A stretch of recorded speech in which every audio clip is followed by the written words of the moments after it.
Europe Matin, Wendy Bouchard. Nous sommes avec Danny Cohn-Bendit ce matin. Bonjour Wendy. C'est votre humeur. Bonjour Danny. Vous avez beaucoup réfléchi ce week-end à la résolution adoptée vendredi soir à l'ONU pour mettre fin à la guerre en Syrie. Je voudrais juste rappeler quelques chiffres. 5 ans de guerre, presque 300 000 morts, 12 000 enfants et des membres du Conseil de sécurité qui ouvrent la voie à un cessez-le-feu avec une feuille de route pour une solution politique.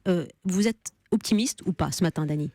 Optimiste, je sais pas, mais il faut pas faire la fine bouche. Oui, ça va dans la bonne direction. Enfin, il y a un cadre politique à côté des opérations militaires. Et donc, c'est le résultat des négociations qui avaient eu lieu à Vienne. Oui, aujourd'hui, vous l'avez dit, il y a 3 étapes. Il y a d'abord, début janvier, négociations pour aboutir à un cessez-le-feu, un gouvernement d'unité nationale pour stabiliser les institutions et faire une nouvelle constitution, et enfin, après, dans 1 an et demi, des élections. Je crois que ça va dans la bonne direction, c'est déjà pas mal. Il y a quelque chose qui manque quand même très clairement. Pas un mot, Danny, sur le sort réservé à Bachar el-Assad. Juste, mais il y a quand même l'ouverture avec les élections. Ce qui est dit, c'est aux Syriens de décider, et ce qui est intelligent, c'est que à Vienne, là, aussi bien les Russes que les Iraniens ont accepté que les réfugiés, ceux qui ont dû partir de Syrie, pourront participer aux élections. Donc Ça ne douche pas vos illusions, le fait qu'on n'en parle pas clairement. Non, parce que je crois que dans des élections, si on arrive à les faire libres et ouvertes, eh bien Bachar el-Assad n'a aucune chance de continuer à être président. Cette résolution à l'unanimité, en tout cas, c'est une première en 5 ans de conflit en Syrie. La Russie aussi, vous le disiez, a signé.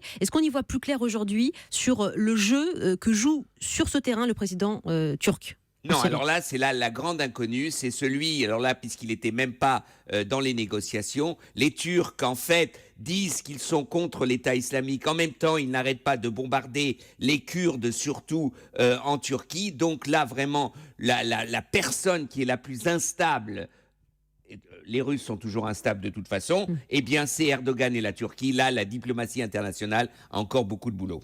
Merci pour cette humeur du jour, Danny Cohn-Bendit. Vous avez entendu, le pape, lui, en tout cas, voit de l'espoir dans cet accord de l'ONU pour la Syrie. On va rester quand même résolument positif sur le sujet. Si le pape et moi, on est d'accord, ça va aller dans la bonne direction. Merci beaucoup. À demain, Danny Cohn-Bendit.